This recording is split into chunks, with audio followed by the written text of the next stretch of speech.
ನಮಸ್ತೆ, ನಾನು ನಿಮ್ಮ ಜಿ ನರೋತ್ತಮ ಶರ್ಮಾ. ನಿಮ್ಮ ಸಂಯುಕ್ತ ಕರ್ನಾಟಕ ಯೂಟ್ಯೂಬ್ ಚಾನಲ್ಗೆ ಸ್ವಾಗತ. ಈ ದಿನ ನಾವು ಜೂನ್ ತಿಂಗಳ ಮಾಸ ಭವಿಷ್ಯ ಫಲ ಕಾರ್ಯಕ್ರಮದಲ್ಲಿ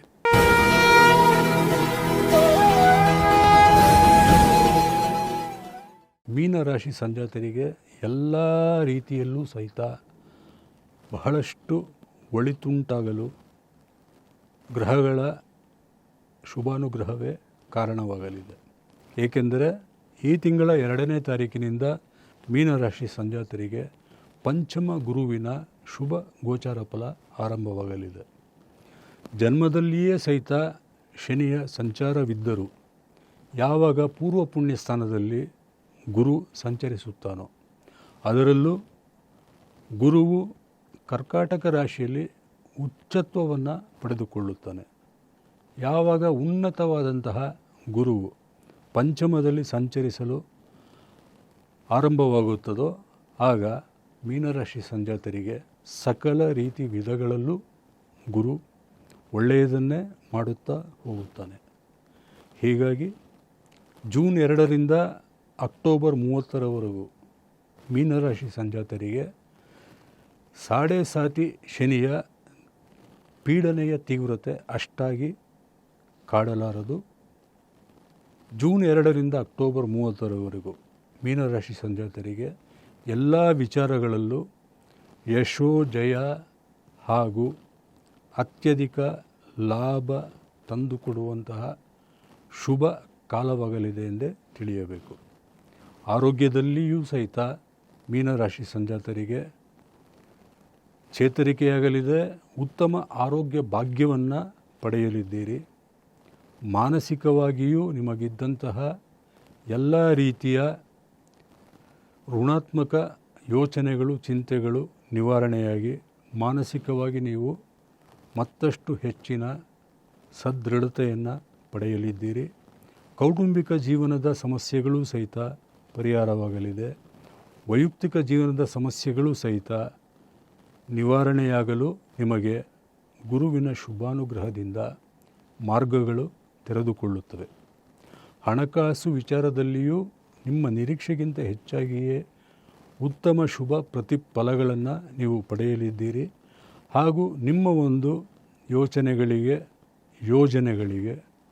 ಪೂರಕವಾಗಿ ನಿಮ್ಮ ಕುಟುಂಬ ಸದಸ್ಯರು, ಬಾಳ ಸಂಗಾತಿ ಹಾಗೂ ಆಪ್ತೇಷ್ಟ ಮಿತ್ರವರ್ಗದ ಬೆಂಬಲ, ಪ್ರೋತ್ಸಾಹ ನಿಮಗೆ ಸಿಗಲಿದೆ.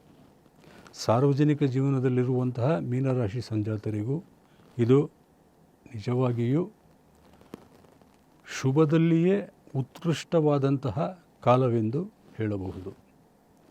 ಸಾಮಾಜಿಕ ಕ್ಷೇತ್ರದಲ್ಲಿ ಕ್ರಿಯಾಶೀಲರಾಗಿರುವ ಎಲ್ಲ ಮೀನರಾಶಿ ಸಂಜಾತರಿಗೂ ಹೊಸ ಎತ್ತರ ವಿಸ್ತಾರವನ್ನು ತಲುಪುವುದು ಗುರುವಿನ ಒಂದು 5ನೇ ಮನೆಯ ಶುಭ ಸಂಚಾರದಿಂದ ಸಾಧ್ಯವಾಗಲಿದೆ. ಹಣಕಾಸಿನ ವಿಚಾರದಲ್ಲಿ ನಿಮ್ಮ ನಿರೀಕ್ಷೆಗೂ ಮೀರಿ ಹಣ ನಿಮ್ಮ ಬಳಿ ಒಲಿದು ಬರುವುದನ್ನು ನೀವು ಕಾಣಬಹುದು. ಉದ್ಯೋಗಿಗಳಿಗೆ, ವ್ಯಾಪಾರಿಗಳಿಗೆ ಹಾಗೂ ವೃತ್ತಿಯಲ್ಲಿಯೂ ಸಹಿತ ಹೊಸ ಎತ್ತರ ವಿಸ್ತಾರವನ್ನು ಮೀನರಾಶಿ ಸಂಜಾತರು ಪಡೆಯಲಿದ್ದೀರಿ. ವಿದ್ಯಾರ್ಥಿ ವರ್ಗಕ್ಕೆ ಮಾತ್ರ ಶುಭ ಮಿಶ್ರಫಲ ಇರುತ್ತದೆ. ವಿದ್ಯಾರ್ಥಿ ವರ್ಗವು ನಾರದಕೃತ ಗಣೇಶ ಸ್ತುತಿಯನ್ನು ಪಠಿಸುವುದು ಅತ್ಯಂತ ಒಳ್ಳೆಯದು. ಅವರ ಒಂದು ಅಧ್ಯಯನಕ್ಕೆ, ಅಭ್ಯಾಸಕ್ಕೆ ಪೂರಕವಾಗಿ ನಾರದಕೃತ ಗಣೇಶ ಸ್ತುತಿ ಪಠಿಸುವುದರಿಂದ ಶ್ರದ್ಧೆ, ಏಕಾಗ್ರತೆಯಿಂದ ತೊಡಗಿಸಿಕೊಳ್ಳಲು ಸಾಧ್ಯವಾಗುತ್ತದೆ. ಮೀನರಾಶಿ ಸಂಜಾತರಿಗೆ ಬಹಳ ಕಾಲದಿಂದ ಒಂದು ಕೆಟ್ಟ ಸಮಯವೇನು ನಡೆಯುತ್ತಿತ್ತೋ ಅದು ಈ ತಿಂಗಳ 2ನೇ ತಾರೀಕಿಗೆ ಮುಗಿಯಲಿದೆ. ಅದರಲ್ಲೂ ಅನಾರೋಗ್ಯಕ್ಕೆ ಸಂಬಂಧಪಟ್ಟಂತೆ, ಹಣಕಾಸು ವಿಚಾರಕ್ಕೆ ಸಂಬಂಧಪಟ್ಟಂತೆ ಹಾಗೂ ಕೌಟುಂಬಿಕ ಜೀವನಕ್ಕೆ ಸಂಬಂಧಪಟ್ಟಂತೆ ಇದ್ದಂತಹ ತೀವ್ರವಾದಂತಹ ಸಮಸ್ಯೆಗಳು ನಿಮ್ಮ ಒಂದು ಮಾನಸಿಕ ಶಾಂತಿಯನ್ನು ಹರಣ ಮಾಡಿತ್ತು. ಈ ತಿಂಗಳ 2ನೇ ತಾರೀಕಿನಿಂದ ಆ ಎಲ್ಲ ಸಂಕಷ್ಟಗಳು ಒಂದೊಂದಾಗಿ ನಿವಾರಣೆಯಾಗುತ್ತಾ ನಿಮ್ಮ ಒಂದು ಸಕಲ ರೀತಿಯ ಅಭಿವೃದ್ಧಿಗೆ ಗುರುಗ್ರಹದ ಒಂದು ಶುಭಾನುಗ್ರಹವು ಕಾರಣವಾಗುತ್ತದೆ.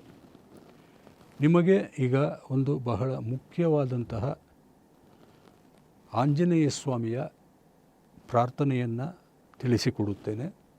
ಈ ಒಂದು ಆಂಜನೇಯ ಸ್ವಾಮಿಯ ಪ್ರಾರ್ಥನೆಯನ್ನು ಶ್ರದ್ಧಾಭಕ್ತಿಯಿಂದ ಮೀನರಾಶಿ ಸಂಜಾತರು ಮಾಡಿದ್ದೇ ಆದಲ್ಲಿ ಅವರು ಎಲ್ಲ ಒಂದು ತಾಪತ್ರಯಗಳಿಂದ ಯಶಸ್ವಿಯಾಗಿ ಹೊರಬಂದು ನಿಜವಾಗಿಯೂ ವಿಜೇತರಾಗಬಹುದು ಮತ್ತು ಕಾರ್ಯಸಿದ್ಧಿಯನ್ನು ಪಡೆಯಲು ಈ ಮಂತ್ರೋಪಾಸನೆಯು ಪ್ರಮುಖ ಕಾರಣವಾಗಲಿದೆ. ಈ ಒಂದು ಆಂಜನೇಯ ಸ್ವಾಮಿಯ ಪ್ರಾರ್ಥನೆಯನ್ನು ಯಾರು ಶ್ರದ್ಧಾಭಕ್ತಿಗಳಿಂದ ಮಾಡುತ್ತಾರೋ ಅವರಿಗೆ ಯಾವುದೇ ರೀತಿಯಾದಂತಹ ಸಮಸ್ಯೆಗಳು ಬಾಧಿಸಲಾರದು. ಪದಘಾತ ಭೀತಾಬ್ಧಿ ಭೂತಾದಿವಾಸಂ ರಣಕ್ಷೋಣಿ ದಕ್ಷಂ ಭಜೆ ಪಿಂಗಳಾಕ್ಷಂ ಮಹಾಗ್ರಹಪೀಡಾಂ ಮಹಾರೋಗಪೀಡಾಂ ಮಹಾತೀವ್ರಪೀಡಾಂ ಮಹೋತ್ಪಾತಪೀಡಾಂ ಹರತ್ಯಾಶುತೆ ಪಾದ ಪದ್ಮಾನುರಕ್ತೋ ನಮಸ್ತೆ ಕಪಿಶ್ರೇಷ್ಠ ಶ್ರೀರಾಮ ಪ್ರಿಯಾಯ. ಈ ಒಂದು ಪ್ರಾರ್ಥನೆಯನ್ನು ಯಾರು ಮಾಡುತ್ತಾರೋ ಅವರಿಗೆ ಗ್ರಹಪೀಡೆ ಇರುವುದಿಲ್ಲ, ರೋಗಪೀಡೆ ಇರುವುದಿಲ್ಲ, ತೀವ್ರ ಪೀಡೆ ಇರುವುದಿಲ್ಲ, ಉತ್ಪಾಟ ಪೀಡೆ ಇರುವುದಿಲ್ಲ.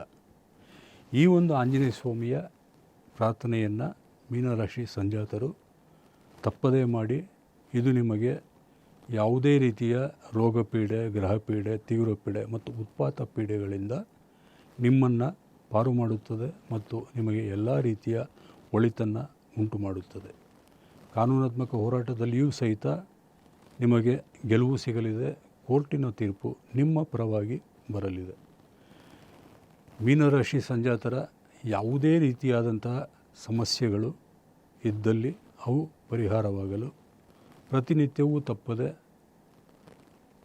ದತ್ತಮಾಲಾ ಸ್ತೋತ್ರ ಹಾಗೂ ದಶರಥ ಕೃತ ಶನಿ ಸ್ತುತಿ ಪಠಿಸುವುದರಿಂದ ಎಲ್ಲ ಸಮಸ್ಯೆಗಳು ನಿವಾರಣೆಯಾಗಿ ನಿಮಗೆ ಸರ್ವತೋಮುಖ ಅಭಿವೃದ್ಧಿ, ಪ್ರಗತಿ, ಯಶೋಜಯ ಪ್ರಾಪ್ತವಾಗುತ್ತದೆ. ನಿಮಗೆ ಭಗವಂತನ ಅನುಗ್ರಹವು ದೊರೆಯಲಿ, ಎಲ್ಲ ಸಂಕಷ್ಟಗಳು ನಿವಾರಣೆಯಾಗಲಿ ಎಂದು ಪ್ರಾರ್ಥನೆ ಮಾಡಿಕೊಳ್ಳುತ್ತಾ ನಿಮ್ಮಲ್ಲಿ ಮತ್ತೊಮ್ಮೆ ನಿವೇದನೆ ಮಾಡಿಕೊಳ್ಳುತ್ತೇನೆ. ನಿಮ್ಮ ಸಂಯುಕ್ತ ಕರ್ನಾಟಕ ಯೂಟ್ಯೂಬ್ ಚಾನಲ್ಗೆ ನೀವು ಸಬ್ಸ್ಕ್ರೈಬ್ ಆಗಿ, ನಿಮ್ಮವರನ್ನು ಸಬ್ಸ್ಕ್ರೈಬ್ ಮಾಡಿಸಿ, ಲೈಕ್ಸ್ ಮಾಡಿ, ಶೇರ್ ಮಾಡಿ, ಕಾಮೆಂಟ್ಸ್ ತಿಳಿಸಿ. ಮತ್ತೆ ಮುಂದಿನ ಜ್ಯೋತಿಷ್ಯ ಕಾರ್ಯಕ್ರಮದಲ್ಲಿ ಭೇಟಿಯಾಗುತ್ತೇನೆ. ಧನ್ಯವಾದಗಳು.